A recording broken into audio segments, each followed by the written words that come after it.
Hello, welcome 100 Miles. 100 Miles নিয়ে আমি যে লেখাটা লিখছি এটা পড়বেন, আশা করি ভালো লাগবে। আর সেই কারণে এই ভিডিও এই ডেসক্রিপশানে লিঙ্কে দেওয়া থাকবে যে আমাদের ইকোনমিক্যালি আমরা কি করে বুস্ট আপ করবো, এবং সেই বুস্ট আপ তো একদিনে হবে না, তার জন্য আমাদের কাজ করতে হবে। এবং বিহেভিয়ার ম্যানেজমেন্ট যেটাকে বলে হয় আর কি, যে নিজেকে তৈরি করা, সেই তৈরি করার বিষয়টা নিয়েই এই লেখা যে 100 মাইলস। এবং টার্গেট তো একদিনে রিচ করা যায় না। আমি যদি মনে করি আজকেই আমি আম্বানি হব বা রতন টাটা হব, তো ওনাদের ছুতে গেলে আমাদের কিছু সেইভাবে নিজেদেরকে তৈরি করতে হবে। তো সেই তৈরিটা কি করে করব? এই আমি যেমন সন্দীপ ঘোষের বাড়িটা একটা টার্গেট করেছি যে এটাকে আমরা ভাঙব। এটা ভাঙতে গেলে অনেক বাধা বিপত্তি অনেক কিছু আসতে পারে। কেন? ও লয়ার দাঁড়াচ্ছে, সে সেভ করার জায়গা করবে। তো কী স্ট্র্যাটেজি হতে পারে? এই decisions making analytical point of view থেকে কিভাবে আমি ডিসিশনস মেকিংয়ে পৌঁছবো, অর্থাৎ ফ্যাক্টগুলোকে কিভাবে সাজাবো, সেটা আমাদের যেমন বিজনেসের ক্ষেত্রেও লাগে। আমাদের কোনো টার্গেট রিচ করতে গেলে, বিজনেসে তো সবসময় আমরা টার্গেট রিচ করি যে আমার ক্যাপিটাল এরকম গ্রো হবে, যারা মার্কেটিংয়ে আছে আমি এত মাল সেল করব। সো এই যে টার্গেট রিচ করা, ওটা একদিনে আসে না, এটা একটা অভ্যাসের মধ্যে করতে হয় আর কি। মানে ছোটো ছোটো কাজ করে করে করে করে সেটাকে টার্গেটে আনতে হয়। সেই বিষয়ের ওপরই লেখা 100 মাইলস। এবং এই সময়টা, যে সময়টা আমি সন্দীপ ঘোষের কেসটা লড়ছি, কোন কোন জায়গায় কি কি প্যারামিটার্স আমি অবজার্ভ করছি, কোন জায়গাগুলোটাকে আমার মনে হচ্ছে যে বিপক্ষ এরকম চাল দিতে পারে।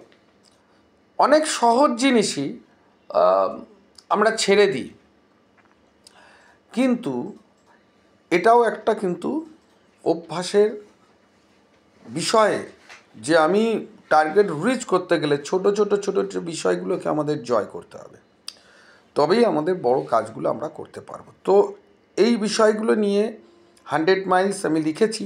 আজকের যে লেখাটা পড়বেন, ভালো লাগবে, আশা করি ভালো লাগবে। অনেক খেটে খুঁটে, অনেক বইপত্র ঘেটে ঘুটে, গুগলস থেকে শুরু করে এইগুলো করার চেষ্টা করি, যাতে আমি যেটা বলতে চাইছি সেটাকে এস্টাবলিশড করার জন্য চেষ্টা করি। আজকের যে বিষয়, আমি যেমন রতন টাটার এই যে ছোট ছোট টার্গেট বলছিলাম না রিচ করার, প্রত্যেক দিনই আমাদের কিছু না কিছু ইভেন্ট করে নিজেকে সেই টার্গেটটাকে রিচ করতে হবে। তো আজকে রতন টাটার একটা বিষয় নিয়ে লিখেছি যে 2018 সালের ঘটনা, খুব একটা বেশি দিনের ঘটনা নয়। তো রতন টাটা, ইংল্যান্ডের চার্লস ওনাকে অ্যাচিভমেন্টের জন্য, রতন টাটার অ্যাচিভমেন্টের জন্য ওনাকে একটা অ্যাওয়ার্ড দেবেন বলে ঠিক করেছিলেন। সেটা 2018 ডেটও ফাইনাল হয়ে গিয়েছিল। রতন টাটাও বললো হ্যাঁ আমি যাব অ্যাওয়ার্ডটা নিতে। কিন্তু মাঝপথে হলো কি, ওনার রতন টাটার যে পোষ্য অসুস্থ হয়ে যায়। দেখুন, রতন টাটার মতো মানুষের কাছে তার পোষ্যকে দেখাশোনা করার জন্য অনেক লোক আছে, ডাক্তার আছে, অ্যাটেন্ডেন্ট আছে। কিন্তু রতন টাটা ডিসাইড করেছিল যে যে পোষ্যটা সারা দিন তার কাছে থাকে, সারা দিন, তো উনি ঠিক করেছিল যে না, যতক্ষণ না ওর শরীর ঠিক হচ্ছে আমি যাব না, কোথা থেকে বেরোবো না। তো ইংল্যান্ডের চার্লস, যেখানে রতন টাটার টাটা স্টিল সবচেয়ে বেশি ইউরোপিয়ান ইংল্যান্ডের মতো জায়গায় যার মার্কেট, সেই রাজা তাকে অ্যাওয়ার্ড দিতে চেয়েছেন। তো রতন টাটা জানিয়ে দিলেন আমি যেতে পারবো না।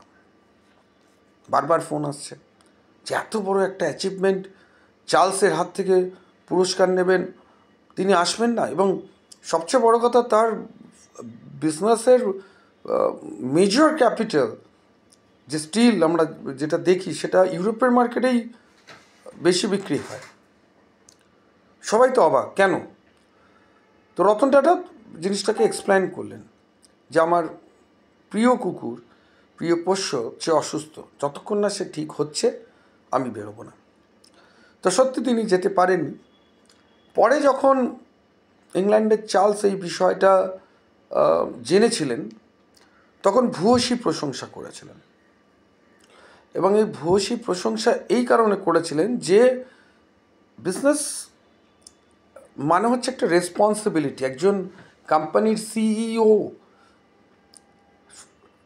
তার রেসপন্সিবিলিটি অনেকটা।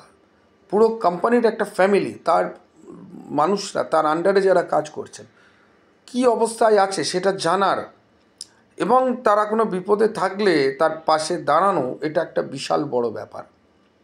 তবেই কিন্তু একটা কোম্পানির সিইও হওয়া যায়। নট অনলি ফর যে সে MBA করলাম, বিশাল বড় জায়গা থেকে থিসিস করলাম, ডক্টরেট হলাম, না, সেগুলো নয়।